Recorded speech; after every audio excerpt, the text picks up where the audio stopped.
షాకులు, జలకులు, ట్విస్టులు, దెబ్బ మీద దెబ్బ, ప్రతి సీను క్లైమాక్స్ లా ఉంటది. వాళ్ళకి ఎంత ప్రొటెక్షన్ కావాలంటే అంత ఇస్తాం. మీరు రియల్ లవర్సా కాదా? మీరు ఇప్పుడన్నా మాట్లాడితే ఓకే, లేదా మేము Real ఎవిడెన్స్ lovers తో ఏనా? మాట్లాడితే చాలా దూరం వెళ్తది. రియల్ లో ఓకేనా? మేడం మనోళ్ళు దండలు కూడా అరేంజ్ చేశారు, ఇలా పెళ్లి చేద్దాం. దండలు తీసుకురండి.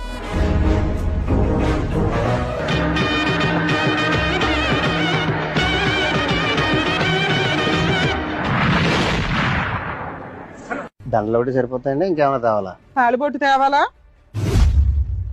ఎవరు? ఫస్ట్ నైట్ కూడా అరేంజ్ చేయమంటావా? ఎవరు వచ్చిన ఆయన? ఎవరు వచ్చిన ఆయన? ఎవరు? మా ఆయనండి.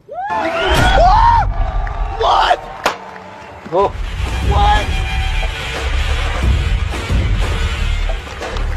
అది ట్విస్ట్. శభాష్. పతివ్రతలకు వచ్చి కూర్చొని లవరు పెళ్లి చేయండి, మా అమ్మ నాన్న చంపేస్తారు, మీరు పెళ్లి చేసేస్తే మా ప్రొటెక్షన్ వస్తుందని మా దగ్గర వాగారు వచ్చి. ఏమ్మా నీకు తెలియదా ఇతను ఎవరో? నీకు తెలియదా? ఏం చేస్తావు ఇప్పుడు అమ్మాయిని?